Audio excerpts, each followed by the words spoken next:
A woman helped a wounded Apache and got fired from the ranch. 30 minutes later, the chief rode in. Hello everyone. Before we begin today's story, I have a small favor to ask. Please hit subscribe and turn on the notification bell so you never miss our channel's new videos. It's quick, free, and the best way to support us in bringing you more dramatic stories. Your support means the world to us. Where are you watching from? Drop your city or country in the comments below. Thank you very much. Now let's dive into the story. On a quiet morning, the sun had barely risen over the vast, open fields of the ranch. The air was crisp and cool, the kind of morning where the dew still clung to the grass and the scent of fresh earth filled the air. Mary, a young woman in her 20s, was out in the barn, tending to the animals as she always did. She had been working on the ranch for several years, but it wasn't an easy life. The owner of the ranch, Mr. Thompson, was a gruff man, not known for his kindness, and he made sure Mary knew her place. She worked tirelessly day in and day out, cleaning the stables, feeding the horses, and making sure everything ran smoothly. Mary was used to the hard work, but it wasn't the work itself that bothered her. It was the way Mr. Thompson treated her, like she was invisible. That morning, as she was feeding the horses, she heard a faint sound. It was a soft rustling, followed by a weak groan. Intrigued and concerned, she stepped outside the barn and looked toward the edge of the property. Through the tall grass, she saw a figure stumbling, clearly in distress. It was a man, barely able to stand, and he was covered in dirt and blood. His clothes were torn, and his face was pale from exhaustion. Mary's heart raced. Without thinking, she rushed toward him. She had heard stories of Apache raids in the area, but she wasn't scared. There was something about this man that made her feel a deep sense of empathy, a connection she couldn't explain. As she got closer, she saw that the man was an Apache warrior, his eyes wild with pain and fear. He looked like he had been through hell, and Mary knew. She had to help. She gently supported him, guiding him back to the barn. She found a clean cloth and began tending to his wounds, carefully cleaning the cuts and bruises. The man barely spoke, but his grateful eyes were enough. Mary did what she could to help him, offering him water and some food. She didn't care who he was or where he came from. She only cared about doing what was right. Little did she know, her act of kindness would have consequences that would change everything. After several minutes, she managed to get him settled on a pile of hay, hoping he could rest and recover. As she was about to leave to fetch some more supplies, she heard the sound of hooves approaching. She stepped outside, only to see Mr. Thompson riding toward the barn with a stern look on his face. His eyes narrowed as he saw the Apache warrior lying in the barn, and Mary could feel the tension in the air. "What have you done?" Mr. Thompson growled, his voice filled with anger. "You know the rules, Mary. We don't help them. We don't associate with them." Mary stood her ground, her heart pounding in her chest. "He's hurt, Mr. Thompson. He needs help. I couldn't just leave him out there." But Mr. Thompson wasn't having it. "You've gone too far this time, Mary," he said coldly. "You're fired. Pack your things and leave. You've put us all at risk." Mary's stomach dropped. She couldn't believe what she was hearing. After all the hard work, after everything she had done for the ranch, this was how it ended. She tried to protest, but Mr. Thompson wouldn't listen. He turned his horse around, leaving her standing there, heartbroken and alone. As she watched him ride off, her eyes filled with tears. She had lost her job, but more than that, she had lost any hope she had left in the people she worked for. But little did she know, this was just the beginning. 30 minutes later, everything was about to change. From the edge of the property, a group of riders appeared. They were Apache warriors, moving in a formation that exuded power and purpose. At the front of the group was a man who radiated authority. He was the chief. His eyes locked onto Mary as he approached, and she felt a surge of both fear and wonder. The chief stopped in front of her, his gaze steady and unwavering. "You helped one of my men," he said, his voice deep and commanding. "For that, you will be rewarded." I was still reeling from what Mr. Thompson had said when the Apache warriors rode in. The sound of hooves thundered in the distance, and the air seemed to vibrate with the power of their approach. I stood there, heart pounding, staring as the leader of the group, a tall, imposing man, dismounted his horse. His eyes locked onto mine with an intensity that sent shivers down my spine. There was no fear in his gaze, just a quiet strength that I had never seen before. He stepped forward, his movements slow and deliberate, as if every step he took carried the weight of his people behind him. I took a deep breath, unsure of what to do or say. The silence stretched between us, thick and heavy. Finally, he spoke, his voice calm but firm. "You helped one of my warriors," he said, his tone carrying the weight of authority. "For that, you will be rewarded." I couldn't believe what I was hearing. A part of me wanted to refuse, to tell him that I hadn't done it for a reward, but for the simple fact that it was the right thing to do. But before I could say anything, the chief continued. "You have shown compassion, something rare in this world. The warriors I lead are men of honor, and we do not forget those who show kindness to us." I still couldn't quite process what was happening. I had helped a man who was suffering, and now, this group of powerful warriors, men who could strike fear into anyone, were standing before me, offering something I didn't understand. "But I have lost my job," I managed to say, the words escaping before I could stop them. "The rancher fired me for helping your warrior. I have nothing now." The chief's expression softened, though his eyes still held that piercing strength. "You may have lost your place here, but you have gained something far greater," he said. "You have earned the respect of my people. We do not forget those who help us, and we repay kindness with loyalty." My mind was still trying to catch up with the gravity of the situation. What did he mean by loyalty? What was he offering? Before I could ask, the chief motioned for the warriors behind him. They moved with practiced precision, dismounting and setting up camp around the barn. It was then that I noticed the sheer size of the group. At least 30 men, all armed and prepared. They were here for something more than just a thank you. The chief stepped closer to me, his eyes never leaving mine. "You are not alone," he said quietly.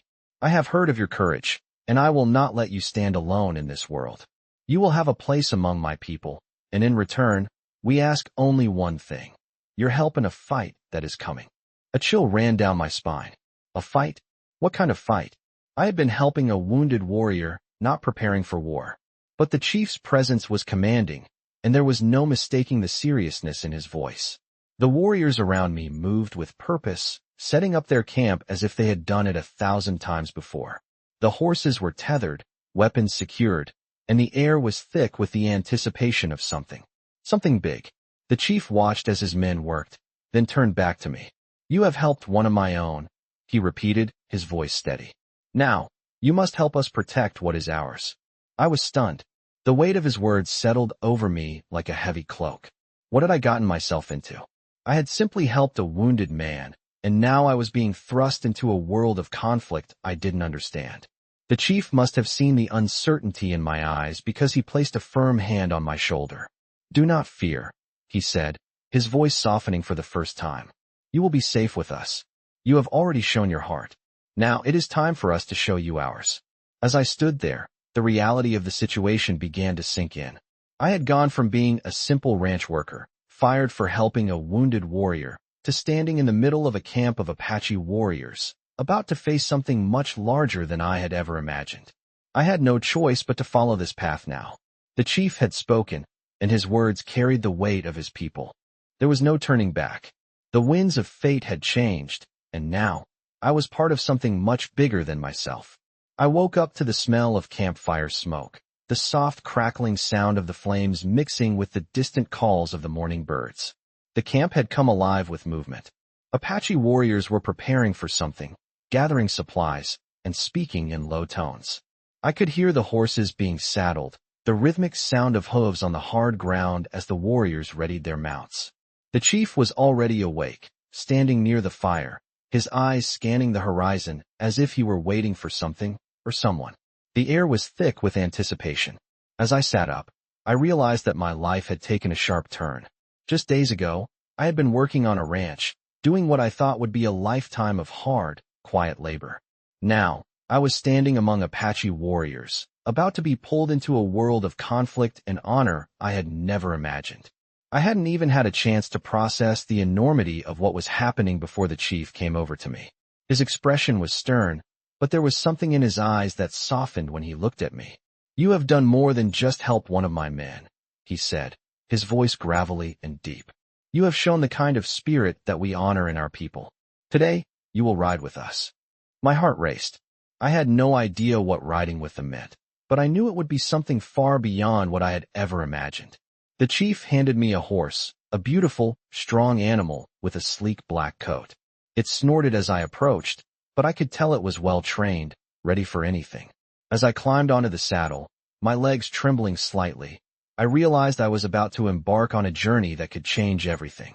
The warriors began to form a circle around me, all of them ready for whatever lay ahead. The chief motioned for us to move, and we began to ride, the sound of hooves pounding the earth in unison. We traveled for hours, the landscape changing as we rode deeper into the wilderness. The sun climbed higher, casting long shadows over the rocky terrain. The further we went, the more I felt the weight of the responsibility on my shoulders.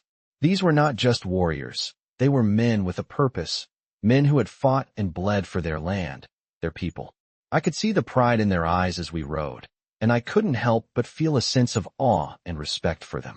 Finally, after what felt like an eternity, we reached the edge of a vast canyon. The chief stopped his horse, signaling for the rest of us to halt. Ahead of us, I could see a group of riders on the other side, their forms silhouetted against the bright sky. They were waiting. "This is it," the chief said, his voice calm but filled with purpose. "The time has come to claim what is rightfully ours." My heart skipped a beat. I had no idea what he meant by that, but I could tell by the way the warriors were preparing themselves that this was no simple confrontation. There was something big about to happen. As we approached the edge of the canyon, I could feel the tension in the air. The warriors began to spread out, taking their positions with military precision. The chief turned to me and looked me in the eye. "You have helped us before," he said. "Now, you will help us again. We are about to face those who seek to destroy us. Stand with us, and you will see what it truly means to fight for what is yours." The weight of his words hit me hard. I had gone from being a simple ranch worker to standing on the edge of a battlefield. I didn't know what would happen next, but I knew one thing for sure. There was no turning back now. As the warriors readied themselves, I followed the chief's lead. The battle was coming, and I was no longer just an observer. I was part of something much bigger. The sound of hooves echoed through the canyon as the opposing riders began to move forward, and I knew that this would be a fight that would change everything. The chief raised his hand, signaling the start of what was about to unfold. And just like that, the moment of truth arrived. I had no time to process the enormity of what was happening. The Apache warriors moved like shadows, swift and silent, preparing for something I couldn't fully understand. The chief stood beside me, his eyes focused on the horizon where the opposing riders had now gathered. I could feel the weight of the moment bearing down on me, and for the first time since I had been thrust into this world, fear crept into my chest. What was I doing here? Why was I involved in this fight? But before I could ask myself another question, the chief's voice broke through my thoughts. "This is not just a fight for us," he said, his voice deep and resonant. "This is a fight for our land, our way of life. You have already shown your courage by helping one of my warriors. Now, you will show it again. Stand with us, and we will stand with you." His words, though simple, resonated deeply within me. He was asking me to fight, to stand up for something far bigger than myself. I wasn't just a witness anymore. I was a participant. As the chief turned to lead the warriors into position, I felt a surge of determination. I had already made a choice when I helped the wounded Apache. Now, I had to see it through. The warriors were ready. Their horses were positioned along the canyon's edge, their weapons gleaming in the morning light. I joined the chief, taking my place among them, feeling the power of the moment course through me. The silence before the battle was almost unbearable. I could hear the faint sound of the wind, the soft rustling of the leaves, and the steady beat of my own heart. Then, with a single motion, the chief raised his hand. The signal had been given. The warriors surged forward, moving as one.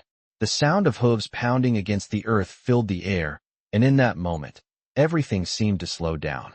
I followed the chief, my heart racing, as the two groups of riders closed the distance between them. I could see the opposition now, men who looked as determined as we were, but there was something different about them. They were not here to protect their land. They were here to take it. As we closed in, the chief's voice rang out, sharp and commanding. "For our people," he shouted, his words cutting through the air like a battle cry. The warriors responded in unison, their voices rising in a chorus of strength. I felt the power of their unity, the weight of their cause. We were not just fighting for land. We were fighting for our future, for our right to exist. The two groups collided in a burst of dust and chaos.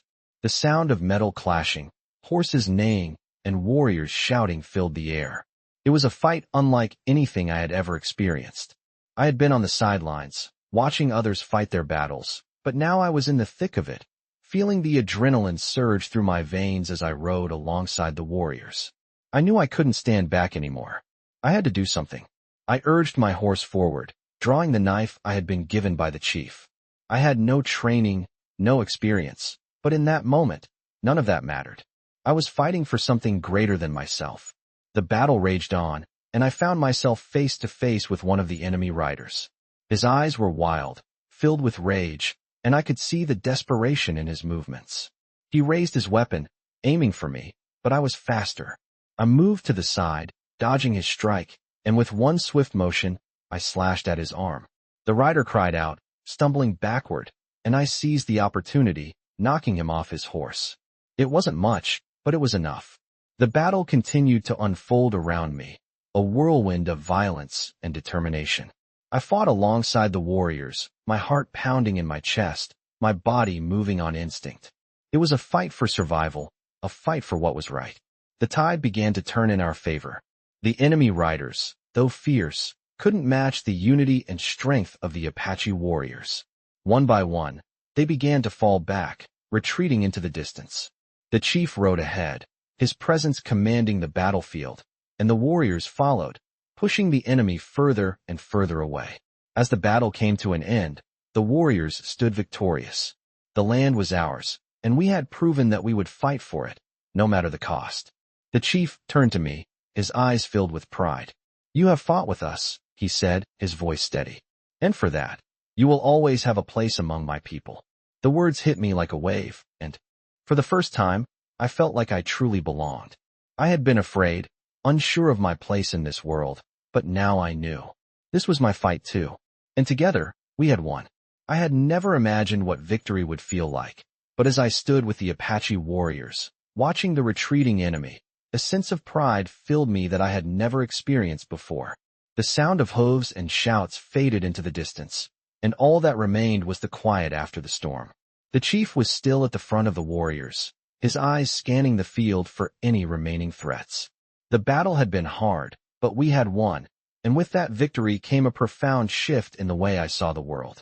I had gone from a woman who had been fired from a ranch to someone who had stood by the side of warriors and fought for something much bigger than myself. As the dust began to settle, the chief rode back toward me, his expression as calm as it had been before the battle. There was no celebration, no cheer, just a quiet acknowledgement of what had been accomplished. "You fought well," he said, his voice carrying the weight of his approval. "You have proven yourself to be one of us." His words meant more to me than anything else I had heard in my life. I had never felt like I belonged, but now, standing here with the Apache, I knew that I had found my place. The warriors began to gather their things, preparing to head back to their camp. I followed the chief as he rode toward the heart of their territory, feeling a deep sense of connection to everything around me. The land, the people, the fight, it was all part of something much larger than myself. As we rode, the chief spoke again, his voice steady and unwavering. "This victory is not just for us," he said. "It is for the future, for the generations that will come after us. We fight not just for ourselves, but for those who will follow." His words resonated with me, and I understood what he meant. This battle was just one small piece of a much larger struggle. The Apache had fought for their land, for their way of life, and they would continue to fight as long as it took. But they weren't alone anymore. I was with them now, and together, we would defend what was ours. As we neared the camp, I saw the faces of the warriors, tired, but filled with a quiet strength. They had won today, but they knew that there would be more battles to come. The chief turned to me once more. "You have shown us your heart, and now we will show you ours," he said. "You are one of us, and this is your home." The words hit me like a wave, and for the first time, I felt truly seen. This wasn't just about a fight or a battle. It was about belonging. It was about finding a place where my actions mattered, where I was valued for the choices I had made, not for the circumstances I had come from. That night, as I sat around the fire with the warriors, I knew that my life had changed forever. The chief had given me more than just a place among his people. He had given me a sense of purpose, a reason to stand tall. And as the fire crackled in front of us, I knew that no matter what came next, I would face it with the strength of the Apache by my side. I woke up to the sound of birds singing, a peaceful morning after the chaos of the day before. The fire from last night had burned down to embers, and the warriors were already awake, preparing for the day ahead. The chief, as usual, was the first to rise. His presence was commanding, and even though he spoke little, every word he said carried weight. As I sat up and rubbed my eyes, I couldn't help but reflect on everything that had happened. Just a few days ago, I was a simple ranch worker, fired for helping a wounded Apache. Now, I was part of something far greater. I had fought beside the warriors, and in doing so, I had found a place among them.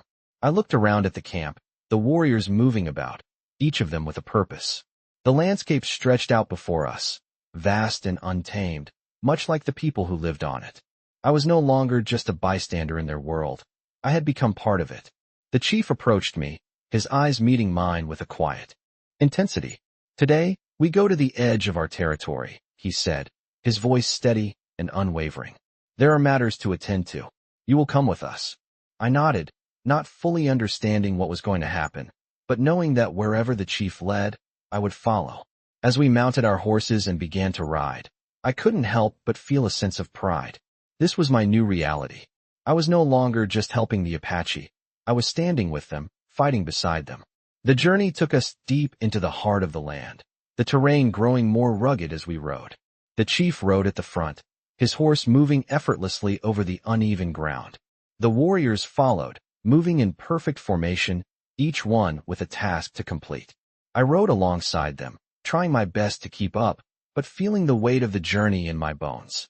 After hours of riding, we reached the edge of a cliff, the view opening up to a wide valley below.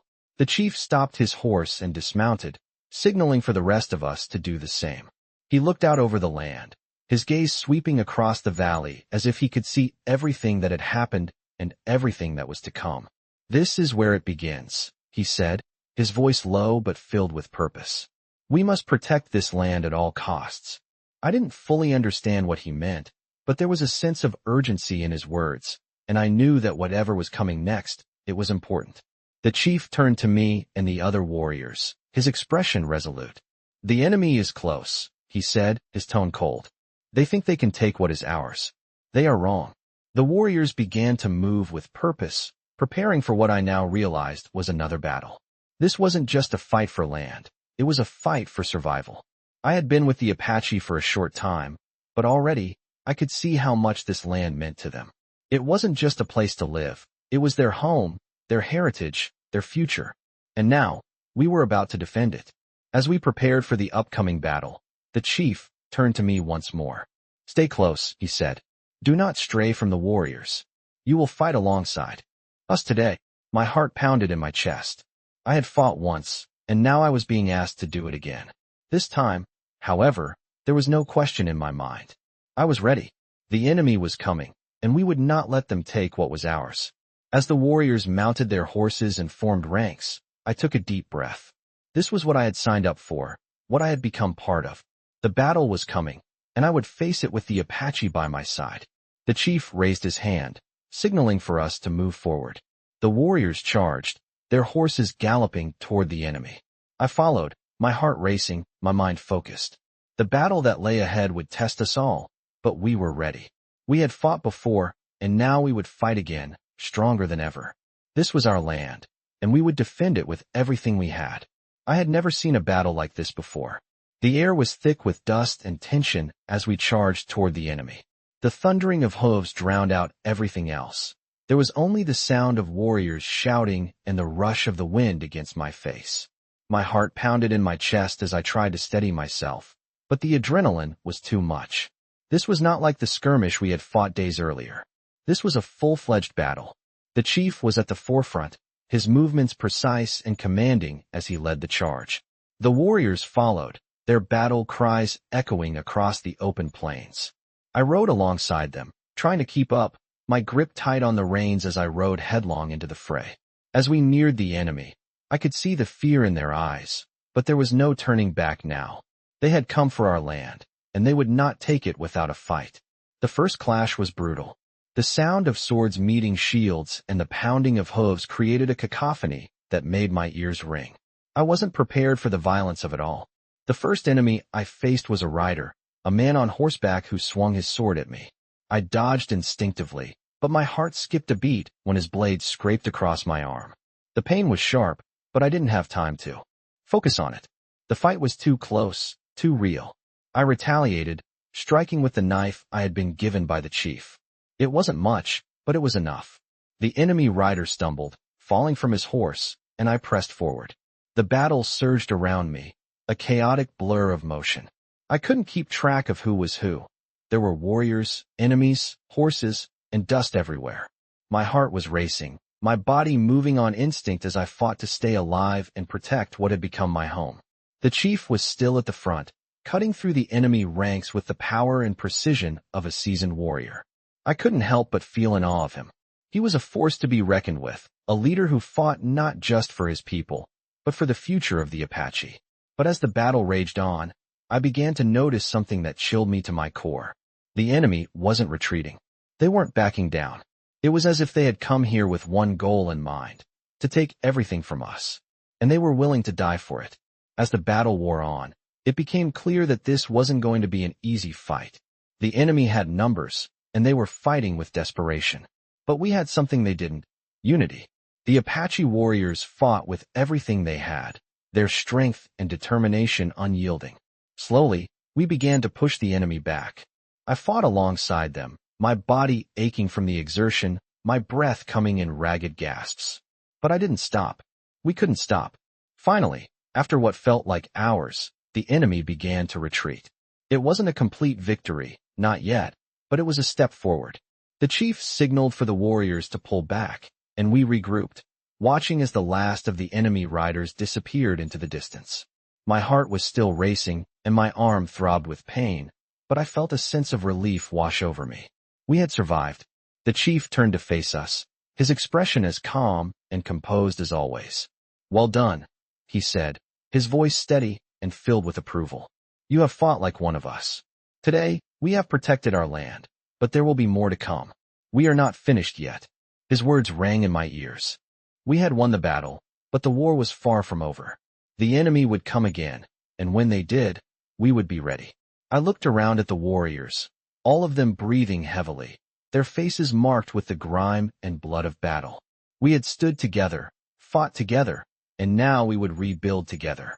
This was our land, and we would not let anyone take it from us. The chief gave the signal to move out, and we began the long ride back to the camp.